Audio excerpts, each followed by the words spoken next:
Assalamualaikum warahmatullahi wabarakatuh. Baik, perkenalkan nama saya Muhammad Nazri dengan NIM 1914030060. Baiklah, pada kesempatan kali ini saya akan mempresentasikan tentang usaha kecil dan model pengembangannya. Apakah itu usaha kecil dan model pengembangannya? Terlebih dahulu, kita akan membahas tentang definisi usaha kecil, seperti pada slide yang saya tampilkan di samping. Usaha kecil adalah usaha yang memiliki jumlah tenaga kerja kurang lebih dari 50 orang.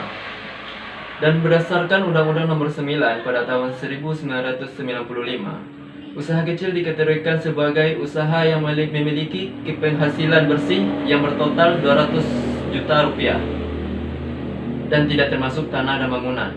Dan banyak penghasilannya adalah 1 miliar rupiah.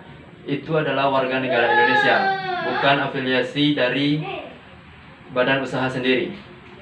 Dan menurut Federasi Acquisition Standard Board atau FASB, usaha kecil adalah sebagai perusahaan kecil yang memiliki penghasilan relatif kecil dan kurang lebih penghasilannya adalah 5 juta rupiah. Oke, selanjutnya saya akan menjelaskan tentang risiko usaha kecil. Setiap usaha tentulah memiliki risiko masing-masing.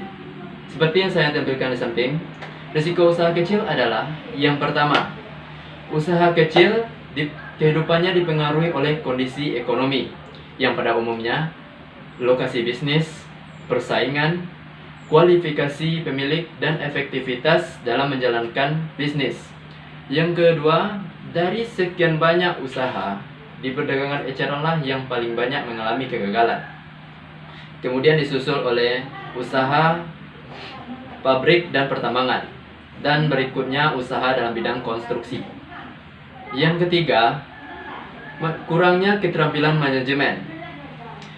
Karena makin banyaknya pekerjaan yang makin kompleks, menimbulkan kurangnya pengawasan dan tanggung jawab. Itu juga merupakan faktor penyebab kegagalan bisnis kecil atau usaha kecil. Oke, selanjutnya saya akan membahas tentang contoh usaha kecil. Yang pertama, menjalankan bisnis online dengan membangun web atau blog. Seiring dengan berkembangnya zaman, orang-orang lebih menginginkan yang efektif dan mudah. Contohnya seperti Allshop.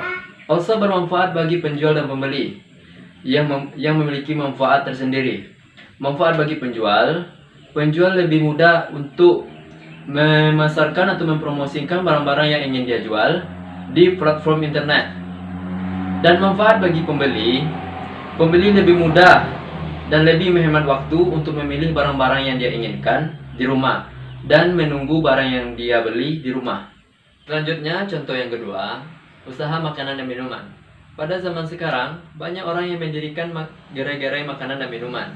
Mereka berinovasi untuk membuat makanan dan minuman mereka menjadi lebih menarik atau semenarik mungkin, agar bisa menarik minat pelanggan untuk datang ke tempat mereka dan membeli makanan dan minuman tersebut.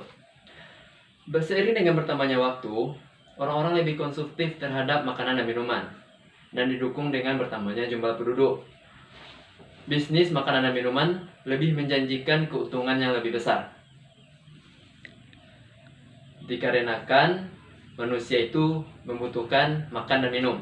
Kemudian saya akan menjelaskan bagaimana pengembangan usaha kecil. Yang pertama, gencar melakukan promosi.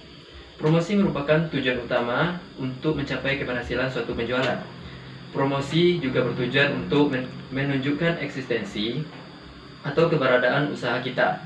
Semakin gencar kita melakukan promosi, maka semakin banyak pula orang mengenal usaha kita, dan otomatis kita akan memiliki pelanggan yang banyak. Yang kedua, mengenali pesaing.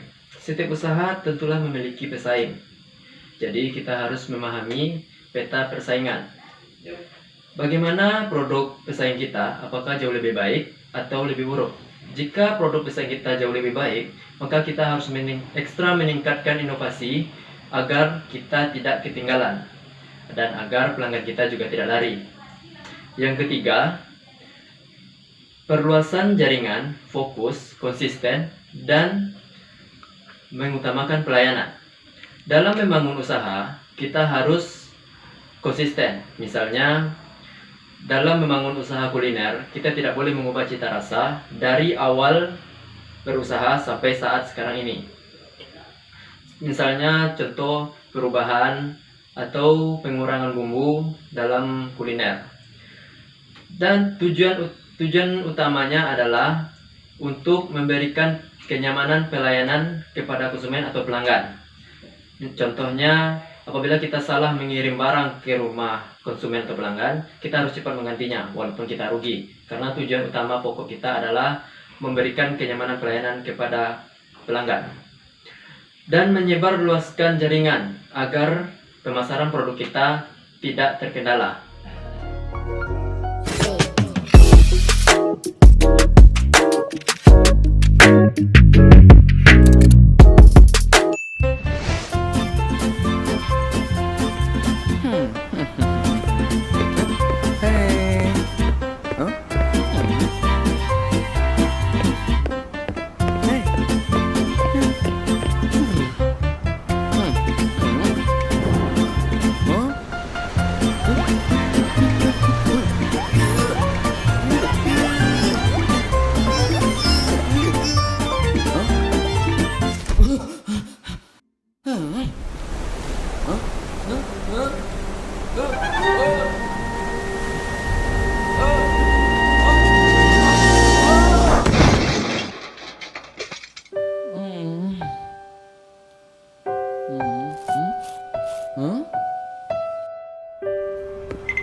Baiklah, demikian presentasi saya. Kalau ada kata yang salah dalam penyampaian, mohon dimaklumi.